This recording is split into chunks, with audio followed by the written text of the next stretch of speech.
recognize the gentleman from Iowa, Mr. Feenstra, for 5 minutes. Thank you, Chairman Yarmouth and Ranking Member Smith. It's an interesting time to be here today to talk about this topic. And I tell you what, this topic is very important. When you talk about access to child care, where parents are struggling right now to find a place to bring their child, to have parents, as we just talked about, where they don't have the dollars to pay for child care.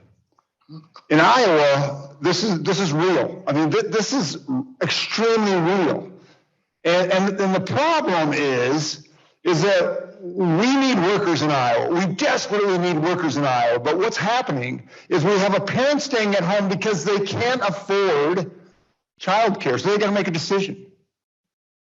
And the decision is also this. They're sitting around the kitchen table trying to figure out how they're going to make ends meet. Pay child care? How do I pay for groceries? How do I pay for gas in the car to get from point A to point B?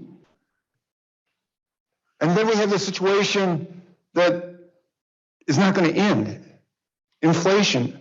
And the family, the parents are saying, wait a minute, how do I look to the future when groceries are going up, when the things that I need to buy are going up, how I need to put gas in my vehicle, and there's no end in sight. And now we have this bill. We have the Democrats continuing to talk about more spending and more spending. They're going to only cripple the problem that is occurring. Now, the solution to inflation is raising your interest rate. We saw that the Federal Reserve has done that. So they increased 75 basis points. Was it now? It was 5-6 weeks ago. And now they're talking about it again, right? They're talking about it again, saying, hey, we have to raise another 75 basis points or maybe even a full point. So my question, and I'd like to ask Speaker Gingrich about this. So when you start increasing your interest rate, that has a direct effect on the family budget. How does that have a direct effect? Because if they have a car payment, if they have a house payment, and it's a variable interest rate, all of a sudden they're going to be paying more. But I want to know from the speaker, when we have interest rates that are going to continue to rise, what happens to our $30 trillion of debt? So we have $30 trillion of debt, and we have interest rates increasing. That means the long-term and short-term and long-term interest rates, or I should say, bond yields are going to go up. How does that affect the American household, Speaker Gingrich? If I could ask you that. Well, thank you for putting your finger on, I think, one of the great hidden threats in Washington, and where the Budget Committee ought to be demanding that the Congressional Budget Office lay out what this is going to do to the federal budget. As the largest debt holder in the world, the U.S. government, if we end up with very high interest rates on the federal debt, it is going to eat up the budget. People have not looked at it. This is part of why we were so adamant in the 90s about balancing the federal budget, which we did for 4 straight years with Bill Clinton on a bipartisan basis. But we had a program, cut regulations, cut taxes. All of the supply side economics that Ronald Reagan implemented in the 80s turned out to work. We went back and got them to work again. Inflation came down, interest rates came down, jobs grew, children came out of poverty because their parents were coming out of poverty.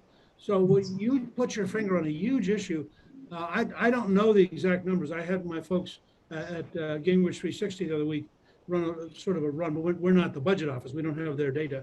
But I think if we get a significant increase in interest rates in the Federal Reserve, the effect of that on the federal budget is going to be staggering, and it may well mean that I'm not certain of this, so double check me, but it may well mean with a high enough interest rate that you're actually going to end up with the debt payment being equal to the defense budget.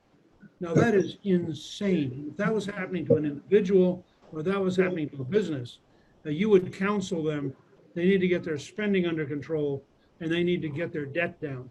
But I want to commend you. You put your finger on one of the greatest threats that's about to hit us. And I think we are totally unprepared in Washington for thinking through the implications of the largest debt holder in the world suddenly deliberately raising interest rates. Thank you, Speaker. You hit it on the head. That's exactly what I thought. That's how serious and dangerous this is and what we're talking about right now. We've got to help families. We've got to get our inflation under control, but we also have to understand we got to quit spending for our families, for our children. Thank you. I yield back. Gentlemen's time has expired, and by the way, this Congressional Budget Office does that on a regular basis. They make that estimate at least every 6 months, so that information is pretty widely available.